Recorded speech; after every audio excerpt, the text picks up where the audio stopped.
Hi ಸ್ನೇಹಿತರೆ, ಮೃದುವಾಗಿ ಸಾಫ್ಟಾಗಿ ಕೇಸರಿಬಾತ್ ಮದುವೆ ಮನೆಯಲ್ಲಿ ಮತ್ತು ಎಲ್ಲಾದರೂ ದೇವಸ್ಥಾನಕ್ಕೆ ಹೋದರೆ ಪ್ರಸಾದ ತಿಂತೇವಲ್ವ, ಆವಾಗ ಈ ಥರ ನಾವು ಮನೇಲಿ ಮಾಡೋಕ್ಕಾಗಲ್ಲ ಅಂತ ಅಂತೇವಲ್ಲ. ಹಾಗಾಗಿಬಿಟ್ಟು ಇವತ್ತು ಕೇಸರಿಬಾತ್ ರೆಸಿಪಿನ ಶೇರ್ ಮಾಡಿದ್ದೀನಿ. ಏನಪ್ಪ ಕೇಸರಿ ಕಲರೇ ಹಾಕಿಲ್ಲ ಮತ್ತು ಕೇಸರಿಬಾತ್ ಅಂತವ್ರಂತ ಅನ್ಕೋಬೇಡಿ ಸ್ನೇಹಿತರೆ. ಕೇಸರಿ ಕಲರ್ ಬ್ಯಾನ್ ಮಾಡಿದಾರಲ್ಲ, ಹಾಗಾಗಿಬಿಟ್ಟು ಹಾಕಿಲ್ಲ ನಾನು. Welcome back to my channel ಸ್ನೇಹಿತರೆ. ಯಾರು ವಿಡಿಯೋ ನೋಡಿಲ್ಲ ದಯವಿಟ್ಟು ಸಬ್ಸ್ಕ್ರೈಬ್ ಮಾಡಿ ಸಪೋರ್ಟ್ ಮಾಡಿ ಅಂತ ಕೇಳ್ಕೊತಾ ಇದ್ದೀನಿ ಸ್ನೇಹಿತರೆ. ಬನ್ನಿ ವಿಡಿಯೋ ಸ್ಟಾರ್ಟ್ ಮಾಡೋಣ. ಇಲ್ಲಿ ಮಾಮೂಲಿ ಮೀಡಿಯಮ್ ರವೆ ತಗೊಂಡಿದ್ದೀನಿ ಸ್ನೇಹಿತರೆ. ನಾನು ಮೀಡಿಯಮ್ ರವೆ ತಗೊಂಡಿದ್ದೀನಿ. ಚಿರುಟಿ ರವೆ ಅಂದರೆ ತುಂಬ ಸಣ್ಣಗಾಗೋಗುತ್ತೆ. ಮೀಡಿಯಮ್ ರವೆ ತಗೊಂಡ್ರೆ ಕೇಸರಿಬಾತ್ ಮಾಡೋಕ್ಕೆ ಚೆನ್ನಾಗಿರುತ್ತೆ. ಸ್ವಲ್ಪ ಗೋಡಂಬಿ, ದ್ರಾಕ್ಷಿ ಮತ್ತು ಬಾದಾಮಿನ ಬಳಸ್ತಾ ಇದ್ದೀನಿ. ಕೇಸರಿಬಾತ್ ಮಾಡ್ತಾಯಿದ್ರೆ ಗೋಡಂಬಿ, ಬಾದಾಮಿ, ದ್ರಾಕ್ಷಿ ಹಾಕಲೇಬೇಕಲ್ವಾ, ಅದು ಇದ್ರೇ ಮಜಾ ಬೇರೆ ಸ್ನೇಹಿತರೆ. ಮತ್ತು ಇಲ್ಲಿ ಪಾತ್ರೆ ಬಿಸಿ ಆಗ್ತಾಯಿದೆ. ಪಾತ್ರೆ ಬಿಸಿ ಆದಮೇಲೆ ನಾವು 1 ಕಪ್ಪಷ್ಟು ರವೆ ಬಳಸ್ತಾ ಇದ್ದೀನಿ. ನಿಮಗೆ ಜಾಸ್ತಿ ಬೇಕಂದರೆ ಜಾಸ್ತಿ ತಗೊಳ್ಳಿ ಸ್ನೇಹಿತರೆ. ಮತ್ತು ಇಲ್ಲಿ ರವೆನ ಚೆನ್ನಾಗಿ ಫ್ರೈನ ಮಾಡ್ಕೊತಾ ಇದ್ದೀನಿ ನಾನು. ನಿಮಗೆ ಬೇಕಂದರೆ ಎಣ್ಣೆ ಅಥವಾ ತುಪ್ಪ ಏನಾದರೂ ಸ್ವಲ್ಪ ಹಾಕೋಬೋದು ಸ್ನೇಹಿತರೆ. ನಾನಿಲ್ಲಿ ಸ್ವಲ್ಪ ಎಣ್ಣೆನ ಬಳಸ್ತಾ ಇದ್ದೀನಿ. ಯಾಕೆಂದರೆ ತುಪ್ಪ ತಿಂದ್ಬಿಟ್ರೆ ಸ್ವಲ್ಪ ಆಗಲ್ಲ ಮಕ್ಕಳಿಗೆ, ನಮ್ಮ ಮಕ್ಕಳಿಗೆ ಬೇಗ ನೆಗಡಿ ಆಗುವಂಥದ್ದು. ಹಾಗಾಗಿಬಿಟ್ಟು ನಾನು ಎಣ್ಣೆ ಹಾಕಿಬಿಟ್ಟು ಸ್ವಲ್ಪ ಚೆನ್ನಾಗಿ ರವೆನ ಹುರ್ಕೊತಾ ಇದ್ದೀನಿ ಸ್ನೇಹಿತರೆ. ಚೆನ್ನಾಗಿ ನಿಧಾನಕ್ಕೆ ಸ್ವಲ್ಪ ಕಲರ್ ಚೇಂಜ್ ಆಗೋವರೆಗೂ ಹುರ್ಕೋಬೇಕಾಗುತ್ತೆ. ಕಲರ್ ಹಾಕ್ಬೋದಾಗಿತ್ತು ಸ್ನೇಹಿತರೆ, ಕಲರ್ ಇದೆ, ಆದರೆ ಬೇಡ, ಕಲರ್ ಬ್ಯಾನ್ ಆಗಿದೆ ಅಲ್ವಾ, ಬೇಡ ಅಂದಮೇಲೆ ಏನಕ್ಕೆ ಹಾಕ್ಕೊಂಡು ತಿನ್ನಬೇಕು, ಹೀಗೆ ಮಾಡ್ಕೊಂಡು ತಿನ್ಕೋಬಹುದಲ್ವಾ ಅಂದ್ಬಿಟ್ಟು. ಇವತ್ತು ಹುಣ್ಣಿಮೆ ಬೇರೆ ಅಲ್ವಾ, ಪೂಜೆಗೆ ಬೇಕಾಗುತ್ತೆ. ಹಾಗಾಗಿಬಿಟ್ಟು ಸ್ವೀಟ್ ಏನಾದರೂ ಮಾಡೋಣ ಅಂತ, ಸರಿ ಕೇಸರಿಬಾತೇ ಮಾಡೋಣ, ಪೂಜೆಗೂ ಆಗುತ್ತೆ ಮತ್ತು ಮಕ್ಕಳು ತಿಂತಾರೆ ಅಂದ್ಬಿಟ್ಟು ರವೆನ ಇತ್ತಲ್ವ, ಅದಕ್ಕೆ ಕೇಸರಿಬಾತ್ ಮಾಡೋಣ ಅಂತ ಮಾಡ್ತಾಯಿದ್ದೀನಿ ಸ್ನೇಹಿತರೆ. ಮತ್ತು ನೋಡಿ ಈ ಕಲರ್ ಇದೆ ಅಲ್ವಾ, ಬ್ರೌನ್ ಕಲರ್ ಬರೋ ಥರ ಚೆನ್ನಾಗಿ ಹುರ್ಕೊತಾ ಇದ್ದೀನಿ ಅಲ್ವಾ. ಈ ಸೈಡಲ್ಲಿ ಬಿಸಿನೀರು ಇಟ್ಟಿದೆ ಸ್ನೇಹಿತರೆ, ಕುದೀತಾ ಇರುವಂಥ ನೀರು.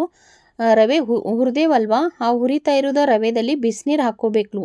ಯಾವಾಗಲೂ ನೀವು ಕೇಸರಿಬಾತ್ ಮಾಡಿದರೆ ಇದೇ ಥರ ಮಾಡಿ ಸ್ನೇಹಿತರೆ. ಹೋಟೆಲ್ ಸ್ಟೈಲಲ್ಲಿ ಹೇಗೆ ಮಾಡ್ತೀವಿ ಸೇಮ್ ಅದೇ ರುಚಿ ಬರುತ್ತೆ. 1 ಗಂಟು ಇರಲ್ಲ ಸ್ನೇಹಿತರೆ, ಒಂದು ಗಂಟು ಇರಲ್ಲ, ಅಷ್ಟು ಸಾಫ್ಟಾಗಿ ಅಷ್ಟೊಂದು ಚೆನ್ನಾಗಿರುತ್ತೆ.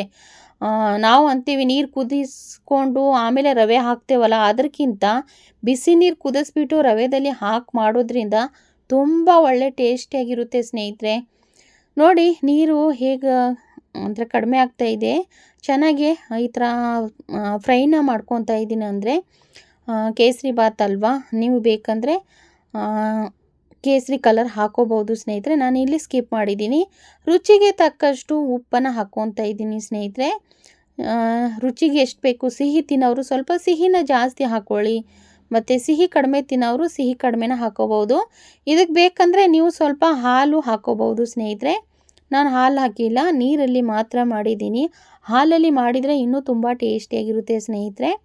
ಈ ಥರ ನೋಡಿ ಎಷ್ಟು ಸಾಫ್ಟಾಗಿ ಆಗಿದೆ. ಹೇಗಾಗಿದೆ ಅಂದರೆ ಅಷ್ಟು ಚೆನ್ನಾಗಾಗಿದೆ ಸ್ನೇಹಿತರೆ, ತುಂಬ ಅಂದರೆ ತುಂಬ ಚೆನ್ನಾಗಾಗಿದೆ. ಮತ್ತು ಸ್ವಲ್ಪ ನಾನು ನೋಡಿ ಒಂಚೂರು ತುಪ್ಪನ ಹಾಕ್ಕೊಂಡಿದ್ದೀನಿ, ಜಾಸ್ತಿ ಬಳಸಿಲ್ಲ, ಸ್ವಲ್ಪ. ಅದು ಮಕ್ಕಳಿಗೆ ಸ್ವಲ್ಪ ನೆಗಡಿ ಥರ ಆಗುತ್ತಲ್ವ, ಹಾಗಾಗಿಬಿಟ್ಟು ಇದರಲ್ಲಿ ಗೊತ್ತಾಗಲ್ಲ ಅಂದ್ಬಿಟ್ಟು ಸ್ವಲ್ಪ ಹಾಕಿದ್ದೀನಿ. ಆದರೂ ಬೇಡ ಮಮ್ಮಿ ಅಂತ ಹೇಳ್ತಾಯಿದ್ರು ಮಕ್ಕಳು ತುಪ್ಪ, ಆದರೂ ಸ್ವಲ್ಪ ಕಾಣಲ್ಲ ಏನೋ, ಆದರೂ ಸ್ಮೆಲ್ಲಲ್ಲೇ ಗೊತ್ತಾಗುತ್ತೆ ಸ್ನೇಹಿತರೆ.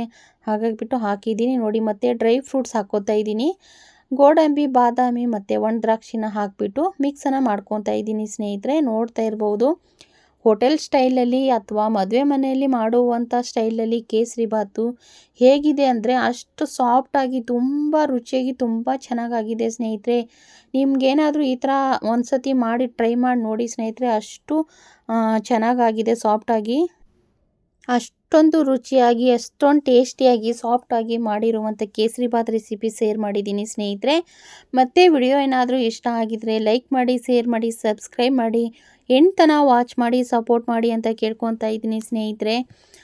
ತುಂಬ ಚೆನ್ನಾಗಾಗಿದೆ ಈ ಕೇಸರಿಬಾತು, ನನಗೆ ಇಷ್ಟ ಆಯಿತು. ನಿಮ್ಗೆ ಹೇಗೆ ಅನ್ನಿಸ್ತು ಅಂತ ಕಮೆಂಟ್ ಮೂಲಕ ತಿಳಿಸಿ ಸ್ನೇಹಿತರೆ. ಮತ್ತು ನೆಕ್ಸ್ಟ್ ವಿಡಿಯೋದಲ್ಲಿ ಸಿಗೋಣ. ಎಲ್ಲರಿಗೂ ತುಂಬ ಹೃದಯದ ಧನ್ಯವಾದಗಳು ಸ್ನೇಹಿತರೆ.